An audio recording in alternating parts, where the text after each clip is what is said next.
Allô, je vais faire le numéro P8 du chapitre 9 du Benson 1. On nous dit au P8 qu'il y a une bombe de 10 kg qui se dirige vers l'est à 20 mètres par seconde, qui explose en 3 morceaux. Puis on vous dit que l'explosion dégage une énergie supplémentaire de 10 à la 4 joules. Donc il y a plus d'énergie après qu'avant. On vous dit qu'il y a le morceau de 5 kg projeté à 20 avec un angle 37, l'autre vers le sud, et ensuite, on ne sait pas le numéro 2, le 2 kg, mais il s'en va dans quelle direction. On veut savoir son module et sa direction pour ce qui est du 2 kg dans le fond. Fait que c'est ce qu'on a. On sait que c'est une collision. Donc avant ici, on a la bombe qui se promène déjà avec une vitesse, donc 10 kg à 20.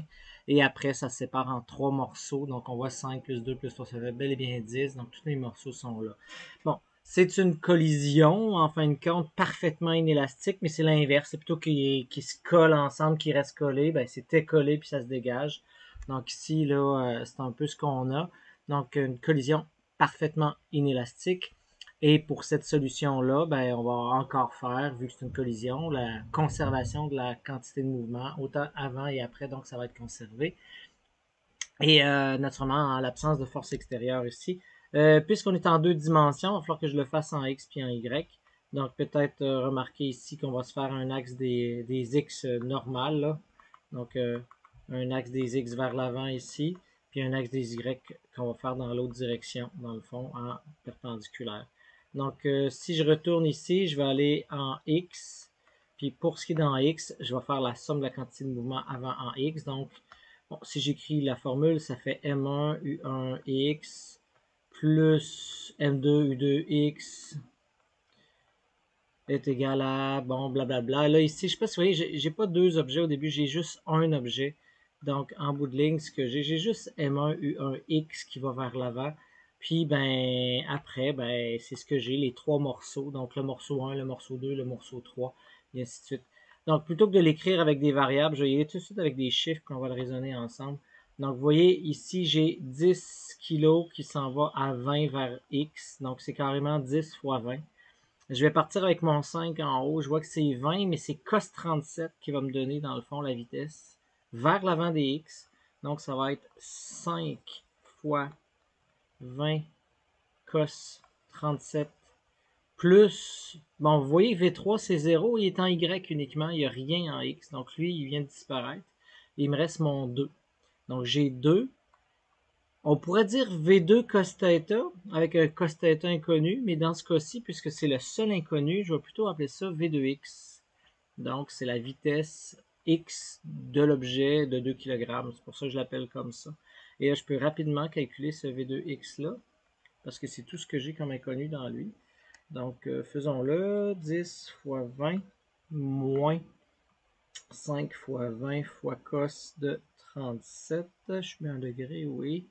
Et tout ça divisé par 2, ça me donne 60. Donc 60,07 si j'arrondis mètres par seconde. Donc j'ai trouvé la vitesse en X de 2, mais ça ne me dit pas son orientation. Puis tout ça, j'ai pas d'angle. Donc je vais aller voir en Y. Donc en Y, qu'est-ce que j'ai? Ben j'ai 0 en Y au début. Je ne sais pas si vous voyez, il va ni vers le haut ni vers le bas. Donc il n'y a pas de vitesse en Y, il n'y a pas de quantité de mouvement Y. Et ce que j'ai après, ben là, je vois que j'ai le 5 qui va avec un sin 37. Donc, j'ai 5. J'ai toujours une vitesse de 20, mais sin 37, c'est la composante Y, qui va vers le haut. Vous voyez, c'est pas vers le bas. Le 3 ici, là, je ne sais pas si vous voyez, là, 3V3, il y a une vitesse V3 inconnue. Mais lui, il va vraiment vers le sud, donc il va moins. Donc, soit j'écris plus 3 avec moins V3, ou je peux mettre le moins en évidence aussi tout de suite, là. Ça va être plus rapide. Je vais mettre moins 3V3. Puis, ben, lui, puisque je le connaissais pas, ben, je l'ai mis positif. Je sais pas si je l'ai mis dans le cadran pour que ça soit positif. C'est V2 sin theta, mais puisque je connais pas l'angle, bon, je vais laisser V2Y dans le fond, V2Y ici, fois sa masse de 2 kg. Donc, je vais réécrire. Ça veut dire que ça me fait 2 kg qui a une vitesse de V2Y. Et ça, vous voyez que je ne peux pas solutionner parce que quoi? Ben, parce que j'ai deux inconnus, j'ai V3 et j'ai V2. Donc, pour arriver à solutionner, qu'est-ce qu'il va falloir que je fasse? Ben, il va falloir que j'arrive à me trouver une autre information. Puis là, l'information que j'ai pas utilisée jusqu'à maintenant, c'est l'idée qu'il y avait 10 à la 4 joules. Donc ça veut dire que j'ai de l'énergie avant, puis après, j'en ai 10 à la 4 de plus. Donc ça veut dire qu'il faut que je prenne le avant, j'y additionne 10 à la 4, puis ça me donne ce que j'ai après. Ça veut dire quoi? Que la somme des énergies... Oh! Rien. 2 secondes.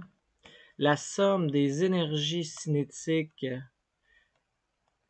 avant, plus l'énergie libérée, dans le fond, ici, mon 10 à la 4 joules, ça va être égal à la somme des énergies cinétiques après. C'est ça qu'on est en train d'évoquer là-dedans. Il n'y a pas conservation de l'énergie cinétique parce que c'est une collision parfaitement inélastique, ça c'était sûr, sauf que on a su la quantité d'énergie. Donc à partir de ce moment-là, je vais être en mesure de pouvoir le faire. Donc ce que je sais, c'est qu'au début, j'ai une demi, une masse de 5 kg, une vitesse de 20 au carré, plus 10 à la 4, va être égal à ce que j'ai après. Puis là, ce que j'ai après, on me dit, ben j'ai une demi, j'ai une masse, j'ai dit 5 ici, hein, je suis désolé, c'est 10. J'ai le 5 kg après, dans le fond, hein, qui a une vitesse de 20 aussi, c'est quand même particulier, plus une demi, la masse de 3 kg, qui a une vitesse V3, au carré, plus une demi, la masse de 2 kg, qui a une vitesse de V2 au carré, que je ne connais pas non plus. Donc là, je suis un peu mal pris parce que ça me fait, je sais pas, V3 ici, V2Y, V3, puis V2, pas V2Y. Mais vous voyez que je vais faire une petite modif dans 2 secondes, là, mais vous voyez qu'on s'enligne vers quelque chose, là, je vais être capable de résoudre. C'est là où est-ce que je veux qu'on raisonne. V2Y, V2X, par rapport à V2, c'est quoi? Ah oui, j'ai une composante X, j'ai une composante Y, ça c'est V2X, ça c'est V2Y, ben ça c'est V2. Ben, je vois que ça fait Pythagore, ça, là. Hein? Donc, hein, V2x carré plus V2y carré, c'est égal à V2 carré. Donc, ça, je vais être capable de le remplacer ici, tout simplement, par quoi? Ben, dans le fond, je ne sais pas si vous voyez, là, c'était V2 carré, ben, c'est V2x carré plus V2y carré. Puis ça donne que cette chose-là, on l'a calculé tantôt. On sait que c'est la valeur de quoi? C'est 60. Donc 60.07 ici. Je le remets pas, je vais le remettre au carré là, parce que c'est V2 carré que j'ai besoin, pas juste V2. Donc c'est 60.07 au carré plus V2Y. Bon là, je ne sais pas si vous voyez, après avoir vu ça, ça me fait deux équations, deux inconnues. Donc là, à partir de là, vous êtes capable de résoudre. Donc, ce qu'il faut faire, c'est mettre un dans l'autre. Bon, peut-être que c'est plus facile, soit d'isoler V2Y, puis de l'élever au carré, de le mettre là, soit d'isoler V3, le mettre là-dedans au carré. Donc là, rendu là, c'est rendu des mathématiques. Fait qu'il faut prendre le temps de bien faire ces choses, mais vous êtes en mesure de poursuivre le numéro là, jusqu'au bout.